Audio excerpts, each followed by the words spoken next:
Hello बच्चों, मेरा नाम है मोहित और आपका स्वागत है हमारे यूट्यूब चैनल हिस्ट्री चैंपियन में। तो जैसा कि आप जानते हो, आपका जो पेपर होने वाला है सामान्य हिंदी संप्रेषण का जो पेपर हुआ है, आज आपका बीए पार्ट फर्स्ट का सेकंड सेमेस्टर का जो पेपर हुआ है, जो आपकी अजमेर यूनिवर्सिटी है उससे संबंधित जितने भी जो प्रश्न होने वाले हैं उसके जो शॉर्ट टाइप क्वेश्चन उनका सॉल्यूशन मैं करवा रहा हूँ। काफ़ी बच्चों ने सवाल पूछा, भाई सर इनके शॉर्ट टाइप क्वेश्चन है उनके सभी के सॉल्यूशन करवा दो, और आगे जो विद्यार्थी इसको देखेंगे उनको पेपर के बारे में पता चल जाएगा किस प्रकार का पेपर आपके सामने आने वाला है।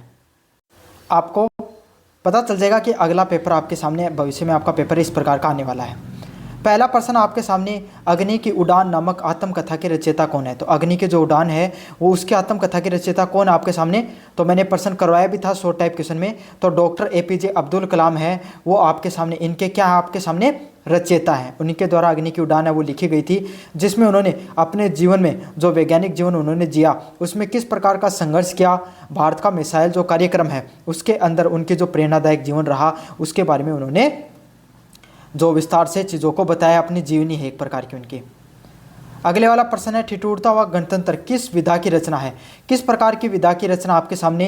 तो ठिठुरता व गणतंत्र मैंने बहुत बार 2 से 3 बार बताया था, ये एक प्रकार की व्यंग्यात्मक रचना है जहाँ पर आपके सामने व्यंग्य किया गया है कि जहाँ पर एक तरफ लोग ठिठुरते हुए जो ये गणतंत्र का जो परेड चल रही है उसको देख रहे हैं, जो लोग सेवा के लिए आए थे वो लोग आपके सामने बैठकर गर्म कमरों में आपके सामने परेड को देख रहे हैं, और जो लोग जिनकी सेवा होनी चाहिए थी जो जनता है वो आपके सामने इस ठिठुरते हुए मौसम में, ठंड के मौसम में गणतंत्र दिवस को मना रही है। क्यों गणतंत्र दिवस 26 जनवरी को मनाया जाता है और 26 जनवरी आपके सामने ठंड के मौसम में आती है। इसीलिए आपके सामने हरिशंकर परसाई ने क्या है, समाज की जो आपके सामने अलग अलग प्रकार की जो विसंगतियाँ देखने को मिलती हैं, जो राजनीति है उसमें किस प्रकार से झूठ, ढोंग और पाखंड चलता है, गणतंत्र दिवस के माध्यम से राजनेता आपको प्रभावित करने का प्रयास करते हैं कि देखो हमें स्वतंत्रता और गणतंत्र मिल गई है, हम इतने विकासशील हो चुके हैं, लेकिन वास्तविकता और हकीकत है वो जीवन से बहुत ज़्यादा परे है आपके सामने।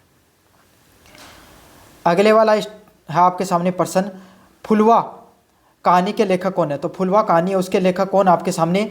फुलवा जो कहानी आपके सामने उसके लेखक कौन है, रतन कुमार सांबरिया है वो आपके सामने इसके लेखक हैं। तो फुलवा कहानी के आपके सामने लेखक कौन है, जो कहानी है इसके रतन कुमार सांबरिया। इन्होंने स्त्री जीवन के ऊपर इन्होंने कहानी लिखी है इनके द्वारा। अगले वाला प्रश्न की तरफ अगर अपन बढ़ें तो वो कौन सा है, लक्ष्मा रेखा चित्र के रचयिता कौन है। तो लक्ष्मा जो रेखा चित्र है उसके रचयिता कौन है उसके बारे में बात करें तो मैंने बहुत बार पढ़ाया था आपके सामने प्रश्न, महादेवी वर्मा के द्वारा आपके सामने रचयिता जो आपके सामने लक्ष्मा जो रेखा चित्र उसकी रचना की गई, जिसमें जो लक्ष्मा है वो एक प्रकार की एक महिला है जिसका जीवन कष्ट में है, वो कष्ट में जीवन को जीती है, और उस जीवन में उसको क्या है, फिर वो भोली है थोड़ी स्वभाव से, जैसे एक आम महिला होती है, वो करुणामय है, दयावान है, और लोग उसको क्या उसके साथ थोड़ा छल कर लेते हैं, लेकिन फिर भी उसका जो व्यवहार है वो एकदम दयनता से भरा हुआ है, प्रेम से भरा हुआ है। अगले वाले प्रश्न की तरफ अगर अपन बढ़ें, ग्रामोत्थान नामक निबंध में हमें क्या इसका उत्थान देखने को मिलता है। तो पहली बात तो ग्रामोत्थान जो निबंध लिखा गया है किसके द्वारा लिखा गया है, नानाजी देशमुख के द्वारा लिखा गया, जिसमें उन्होंने बताया कि किस तरीके से जो ग्रामीण जीवन है उसके उत्थान के लिए हमें प्रयास करना चाहिए। उन्होंने बताया कि ग्रामीण जीवन है, ग्रामीण जो समाज है, जो ग्राम पंचायतें होती हैं वो ज़्यादातर किस चीज़ पर निर्भर करती है आपके सामने, सरकारी पैसा होता है, सरकारी अनुदान पे ज़्यादा निर्भर करती हैं। अगर जो ग्राम पंचायतें हैं वो अगर खुद से प्रयास करेंगी पैसे कमाने का, खुद पर आत्मनिर्भर होंगी तो वो और ज़्यादा उनका विकास हो सकता है। उन्होंने ग्रामीण जीवन में जो ग्रामीण जीवन है उसके ऊपर किसकी बात की है, ग्रामीण जीवन के उत्थान की बात की है, जिसमें उन्होंने उन ग्रामीण समाज है उसको आत्मनिर्भर बनाने, शिक्षा, स्वास्थ्य और स्वावलंबन पे उन्होंने बात की है। समझ में आ गया। मुझे उम्मीद अगर आप बाद में वीडियो देखोगे तो आपको विस्तार से समझ में आ जाएगा। पहला प्रश्न है, जो निम्नलिखित शब्दों को आपको परिभाषित करना है। तो पहला शब्द कौन सा है, सेक्रेसी शब्द है, जिसका अर्थ क्या होता है भाई, सीक्रेट जो शब्द होता है उसी से सेक्रेसी शब्द बना है, जिसका अर्थ क्या होता है, गुप्त रखना, किसी भी बात को रहस्य में रखना या गुप्त रखना। अगला है रिक्वायरमेंट करना। रिक्वायरमेंट मतलब आपने सुना होगा कि भाई फलानी रिक्वायरमेंट की भर्ती निकली है, इसका अर्थ क्या होता है आपके सामने, इसका अर्थ यही होता है कि आपके सामने कोई भर्ती है वो निकली है। कोई 2 पर्यायवाची शब्द बताने इनमें से। अर्जुन की बात करें तो फाल्गुन, फाल्गुन हो गया आपके सामने, धनुधर हो गया, और आपके सामने एक और बता दूं मैं, पार्थ है वो इसका आपके सामने अर्जुन के क्या है, दो पर्यायवाची शब्द हैं।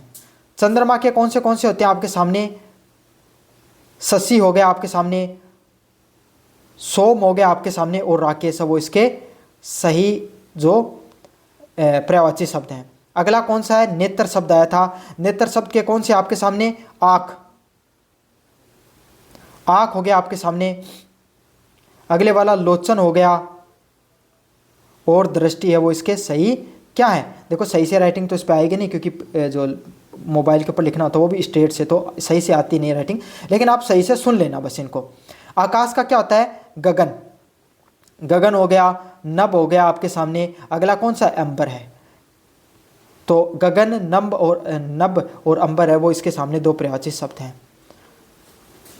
अगले वाला प्रश्न है, निम्नलिखित उपसर्गों के दो शब्द बताने, तो दो उपसर्गों के दो शब्द बताने। तो वी का क्या होगा आपके सामने, विरोध, विचार, विकल्प, क्योंकि उपसर्ग पहले लगता है आपके सामने, तो सुन लेना, विरोध, विचार, विकल्प या और कोई करके आए तो वो भी सही है। उप का क्या बनेगा, उप का बनता है आपके सामने उपकार, अपमान, अपशगुन व अपमानजनक, इसके सही उत्तर बनने वाले हैं। अगले वाला है, निम्नलिखित शब्दों में से कोई दो प्रत्यय बनाना आपको। तो निम्नलिखित शब्दों में से दो प्रत्यय की बात करें तो पहला है इक प्रत्यय। इक का क्या होगा, बालिक हो गया, शिशिक हो गया, सैनिक हो गया, राज्यिक हो गया, वो इसके दो प्रत्यय हैं। अक की बात करें, बालक हो गया, भाई अक लगा है बालक में भी, छात्रक में भी अंत में अक लगा है, और आपके सामने रक्षक में भी अंक लगता है, और सेवक में भी लास्ट में अंक लगता है। समझ में आ गया, आपके सामने प्रत्यय हैं। हो सकता है प्रश्न डिफरेंट है, लेकिन इस प्रकार के प्रश्न आपको सामने देखने को मिलेंगे। अगले वाला है, दो शब्द युग्म बनाने हैं। कुल और कुल का क्या अर्थ होता है, पहला जो है ये कुल मतलब समाज से संबंधित होती हैं चीज़ें। समझ में आ गया आपके सामने। और कुल मतलब क्या होता है, एक किनारा होता है। कुल मतलब टोटल, हमारे पास कुल 4 पैसे हैं, और कुल मतलब किनारे को बोला जाता है।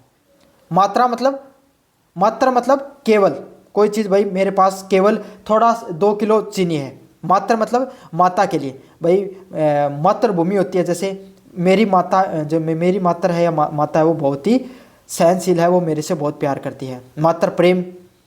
चीर का क्या होगा आपके सामने, चीर और चीर आपके सामने कपड़ा होता है, और चीर फाड़ करना एक अलग टुकड़ों में अलग करना। अगला क्या है, व्यंग्य।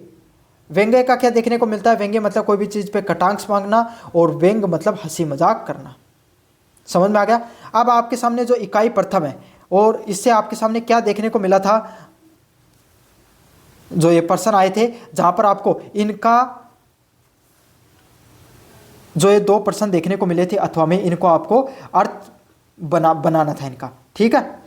12 नंबर प्रश्न की बात करें आपके सामने, फुलवा कहानी में मूल संदेश संवेदना को बताते हुए कहानी के तत्वों के आधार पर उसकी समीक्षा कीजिए। तो जो फुलवा की कहानी है उसके मूल संवेदना को बतानी थी, और कहानी के तत्वों के बारे में आपको बताना था। अगला है, धूप में झुलसा हुआ मुख ऐसे जान पड़ता है जैसे कि किसी कच्चे सेब के आग में आंच में पका लिया हो। तो इस प्रकार से आपको क्या करना है, इन सभी पंक्तियों को आपको क्या करना है, लक्ष्मा का जो चरित्र है, चरित्र चित्रण करना है आपके सामने। समझ में आ गया, लक्ष्मा का जो जीवन उसके बारे में बताना है। अगले वाला प्रश्न है, पर्यावरण और सनातन दृष्टि नामक निबंध को मूल प्रतिपादन अपने शब्दों में कीजिए। सेम टू सेम प्रश्न मैंने कराया था आपके सामने। ठिठुरता व गणतंत्र में व्यंग्य के बारे में शब्द व्यक्त करना था आपके सामने। और नीचे आपके सामने यूनिट नंबर 2 से speaking, report, order, organisation, memorandum, public health व म्यूनिसिपैलिटी के जो समानार्थी शब्द वो देखने को मिले थे। इन सभी प्रश्नों के अलग से सॉल्यूशन मैं करवा दूंगा आपके सामने। अगले वाला आपके सामने, पंकज, तुरंग, चक्षु, चांदी, गाय, जानकी, ईश्वर व अरण्य से संबंधित आपके सामने 4 पर्यायवाची शब्द देखने को मिले थे। नीचे आपको क्या करना था, आपको लिखना था, इनमें से कोई एक प्रश्न करना है, सिर्फ आपको जो सही लगे वो कर लेना था इनमें से, यूनिट नंबर 2 में से। अगला कार्यालय जो अभियंता है उसको सार्वजनिक लोक निर्माण पे आपको शासकीय पत्र लिखना था। कार्यालय जिला अध्यक्ष को सरकारी चिकित्सा मुफ्त इलाज के संबंध में एक परिपत्र लिखना था। और इनमें से 7 में से कोई एक विषय था जिसको आपके सामने क्या करना था, आपको निबंध लिखना था इसमें से। समझ में आ गया आपको। तो ये था आपके सामने पूरा का पूरा पेपर। कुछ इसी प्रकार का आगे भी पेपर देखने को मिलेगा। अगर इसके सॉल्यूशन वाला वीडियो देख रहे हो तो मैंने जो शॉर्ट टाइप क्वेश्चन उनके सभी के सॉल्यूशन करवा दिए हैं। चैनल को जोर से सब्सक्राइब कर देना, वीडियो को जोर से लाइक कर देना। धन्यवाद।